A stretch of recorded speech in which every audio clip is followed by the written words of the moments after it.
দেখা যাক আপনার সাথে খারাপ করে তারা কেমন আছে। 8 অফ পেন্টিকলস আমি দেখছি অনেকেই কিন্তু আপনার সাথে খারাপ যারা করেছেন তাদের মধ্যে অনেকেই কিন্তু স্ট্রাগল করছেন। মানে তারা প্রচন্ড পরিমাণে পরিশ্রম করেও হয়তো তাদের পরিশ্রমের ফল পাচ্ছেন না, এবং অনেকের ক্ষেত্রে দেখছি তারা কিন্তু ফিনান্সিয়াল প্রবলেমের মধ্যে রয়েছে, অর্থনৈতিক সমস্যার মধ্যে রয়েছেন, এবং সেই সমস্যাটা কিন্তু যত দিন যাচ্ছে ধীরে ধীরে বেড়ে যাচ্ছে।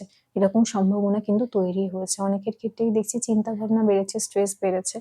অনেকের ক্ষেত্রেই দেখছি তারা পরিশ্রম করে ফল পাচ্ছে না বলে হতাশ হয়ে পড়েছেন। কোথাও না কোথাও তারা কিন্তু নিজেদের মধ্যে বা নিজের মধ্যে কিন্তু হতাশায় ভুগছেন।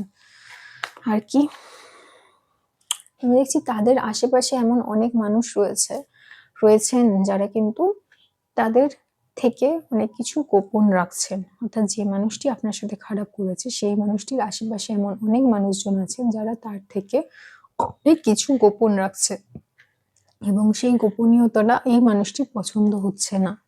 ঠিক আছে, আর দেখছি এই মানুষটি কিন্তু ইমোশনালিও কোথাও না কোথাও কিন্তু ভেঙে পড়েছেন, ইমোশনালিও কিন্তু কোথাও না কোথাও সমস্যার মধ্যে রয়েছেন। অর্থাৎ পরিবার বা তার কাছের মানুষজন যারা, তাদের সাথে কিন্তু সমস্যা তৈরি হচ্ছে, এবং সেই সমস্যা কিন্তু নতুন নয়। এই সমস্যাটা কিন্তু নতুন নয়, এই সমস্যাটাও কোথাও না কোথাও তার উপরে একটা এফেক্ট পড়ছে। মানে একটা মানুষের যদি কোনো পারিবারিক সমস্যা হয় বা কাছের মানুষদের সাথে সমস্যা হয়, তাহলে তার যেরকম একটা আবেগগত বা একটা মানসিক সমস্যা তৈরি হয়, একটা মানসিক টালমাটাল পরিস্থিতি তৈরি হয়, সেরকম একটা পরিস্থিতি কিন্তু কাজ করছে। এবং এই মানুষটি কি করছে, এই মানুষটি কোথাও না কোথাও নিজের যে চাহিদা বা নিজের যে কাজগুলো সেইগুলো থেকে কিন্তু একটু একটু করে ডিস্টেন্স ক্রিয়েট করতে চাইছে।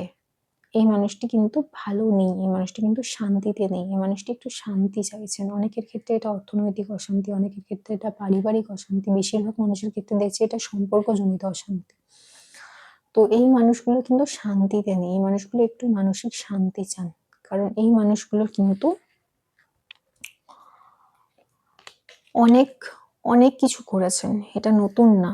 মানে এই মানুষগুলো কিন্তু অনেক কিছু করেছেন আপনার সাথেই, যে তিনি কেবলমাত্র খারাপ ব্যবহার করেছেন বা খারাপ করেছেন সেরকম না। আমি দেখছি এই মানুষটি অনেকের সাথেই খারাপ ব্যবহার করেছেন, এবং অনেকের ক্ষেত্রেই কিন্তু এই যে খারাপ ব্যবহার যেটা উনি পাচ্ছেন সেটা ওনার জন্য প্রযোজ্য, কারণ উনি নিজের কর্মের ফল পাচ্ছেন। ঠিক আছে, নিজের কর্মের ফল পাচ্ছেন, এবং উনি যা যা আজকে যেগুলো যেগুলো উনি সহ্য করছেন বা যেগুলো যেগুলো ওনাকে করতে হচ্ছে, সেগুলো কি, সেগুলো ওনার কর্মের ফল। ওনার সমস্ত কর্ম, যা যা কর্ম রয়েছে সমস্ত কর্মের ফল উনি একে একে পাচ্ছেন। এবং আপনার সাথে উনি একমাত্র খারাপ করেছেন সেরকম কিন্তু মনোভাব না আনার কোনো কারণ নেই। এবং উনি কর্মের দিক থেকে, উনি পরিবারের দিক থেকে এবং আশেপাশের যে মানুষজন রয়েছে তাদের দিক থেকে কিন্তু আরো খারাপ ব্যবহার বা আরো খারাপ কর্মফল উনি কিন্তু পাবেন। এই রিডিংটাকে ক্লেম করার জন্য লাইক, শেয়ার, সাবস্ক্রাইব করতে হবে। ফেসবুকে দেখলে ফলো করতে হবে। সবাই খুব ভালো থাকবেন। নমস্কার।